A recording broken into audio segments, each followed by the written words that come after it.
Viimased aastad on nurgakivi meistri nurgas ikka saanud ehitada ja kaunistada jõulupuud ja ega seegi aasta siis see tohi meil erand olla ning seekord ma leidsin internetist ühe väga huvitava minu arvates kuusekujulise jõuluriiuli. Tegelikult riiuli, mida kannatab kasutada aasta ringi ja sellel on kuusekese kuju, sinna saab kingitusi peale panna ja on olemas ka nii-öelda nagide kohad, kuhu me saame riputada päkapikku sokid. Materjal loomulikult meile kõige sobivam ikka puit ja puumarketist kust mujalt ja mul on siin valida liimpuit kilbi vahel. Mulle tundus see nagu kõige sobivam materjal. Kas võtan männi, on olemas ka kuuse ja kase liimpuit kilpi sellist õhukest 16 millimeetrist ning otsustasin männi kasuks ja ega nüüd muud ei olegi kui materjal peale ja meie meistrinurka edasi.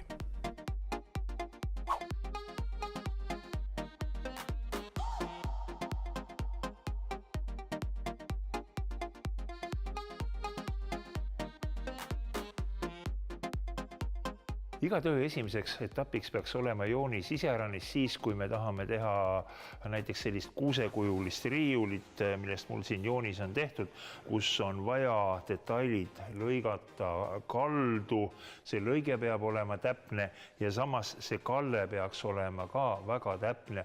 Nii et kui me teeme seda tööd käsitsi, käsisaega, no siis ta võtab väga palju aega ja see täpsus annab ka soovida. Aga kui meil on korralikud tööriistad, antud juhul ma valisin siis nurgasae, võtsin liistunaela püstoli ja samas mõtlesin, et kasutan seekord mitte tavalist puiduliimi, vaid kasutan ehitusliimi ja nii peaks saama selle ühenduse nüüd maksimaalselt hea ja ka kiirelt tehtud.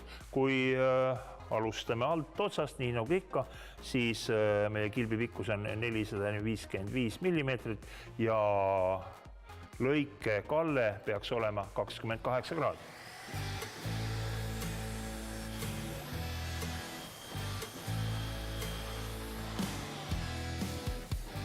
Ja selleks, et nüüd teist lõiget teha ja samas, et see pool töötaks, ma teen selle teise lõike lihtsalt teise külje pealt ja panen pikkuse peale, joonise järgi annab see 455.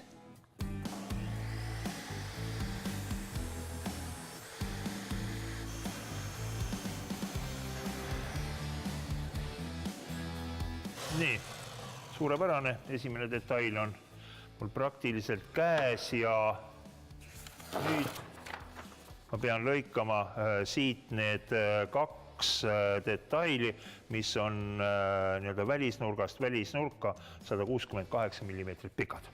Välisnurgast välisnurka mõõde tähendab seda, et ma ei saa nagu ühe külje peal hästi märkida, seda enam, et ma ei tea, kui pikk nii-öelda joont mööda selle kalde suurus on. Ma kasutan lihtsalt abinurgikut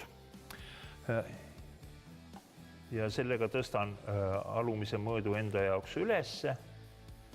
Pean kontrollima, et ma paigast ära ei liiguta ja mõõt oli 168 millimeetrit.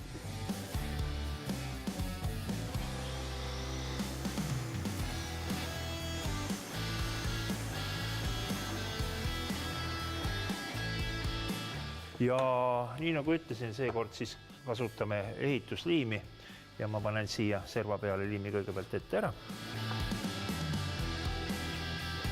Niimoodi korralikult tugevalt paika surutana.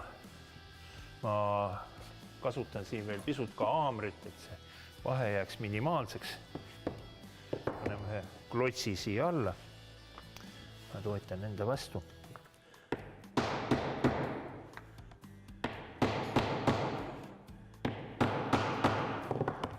Ta põhimõtteliselt on paigas ja ma ütleksin, et ta on väga hästi. Aga selleks, et ta ka paigal püsiks kogu meie töö tegemise aja, paneme siia ka mõned naelad veel juurde. Nii, järgmine etapp on siis vahelae paigaldamine. Nagu näete, siis ta on üsna natikene sellest esimesest konstruktsiooni osast suurem, kuid kui me edasi kõrgemale läheme, edasi järgmist külge paneme, siis need küljed teevad selle nii-öelda kuuseokka või oksad laiemaks. Nii, siin tuleb jälle liimikihikene peale. Puhas, korras. Nii nagu ikka, samm-sammult võiduka õnneliku lõpu poole. Ja nii nagu ikka siin saatelõigu raames ei jõua ma kogu asja valmis teha. Lõpupilti näete ekraanil. Ja seda enam ma ei saa edasi toimetada, et ma ootan külalist.